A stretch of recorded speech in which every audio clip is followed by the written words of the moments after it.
തിരികെ വാർത്തകളിലേക്ക്. Kodikunnil Suresh M P മർദ്ദനത്തിനിരയാക്കിയ പാസ്റ്റർ അശോകന് നീതി കിട്ടിയില്ല. സമ്മർദ്ദത്തിന് വഴങ്ങി പോലീസും അധികാരികളും കൈയഴിഞ്ഞതോടെ നീതി തേടി കോടതിയെ സമീപിച്ചിരിക്കുകയാണ് അശോകൻ. നീതി നിഷേധത്തിനെതിരെ തെരഞ്ഞെടുപ്പിൽ മറുപടി നൽകാൻ ഒരുക്കുകയാണ് അശോകന് പിന്തുണയുമായി എത്തിയ പെന്തക്കോസ്ത് സമൂഹം. ഉപജീവനത്തിനായി ചുവരെഴുതുന്ന ജയിൽ സുവിശേഷകൻ അശോകനെ കൊടിക്കുന്നിൽ സുരേഷ് എം പി വീട് കയറി മർദ്ദനത്തിനിരയാക്കിയിട്ട് 3 മാസം കഴിഞ്ഞിട്ടും പോലീസ് നിഷ്ക്രിയമാണെന്നാണ് ആക്ഷേപം. മർദ്ദനമേറ്റയാൾക്കും കുടുംബാംഗങ്ങൾക്കുമെതിരെ നിരവധി കേസുകളും പോലീസ് എടുത്തിരുന്നു. മർദ്ദനത്തിൽ ഗുരുതര പരിക്കേറ്റ് ദിവസങ്ങളോളം മെഡിക്കൽ കോളേജിൽ ചികിത്സയിലായിരുന്ന അശോകൻ ഉപജീവന മാർഗങ്ങളെ തുടർന്നാണ് സ്ഥാനാർത്ഥികൾക്ക് ചുവരെഴുതാനെത്തിയത്.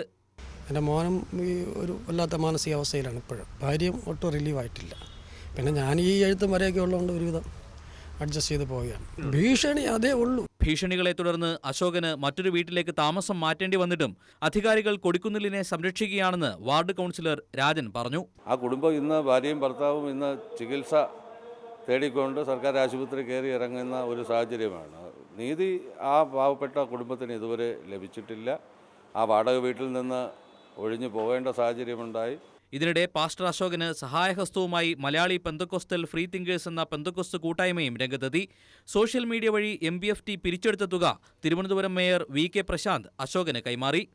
അശോകന് നീതി നിഷേധിച്ചതിലും തങ്ങളെ അവഗണിക്കുന്ന സർക്കാർ നടപടികൾക്കുമെതിരെ തെരഞ്ഞെടുപ്പിൽ മറുപടി നൽകാൻ ഒരുങ്ങുകയാണ് പെന്തക്കോസ്ത് സമൂഹം. News bureau, Thiruvananthapuram.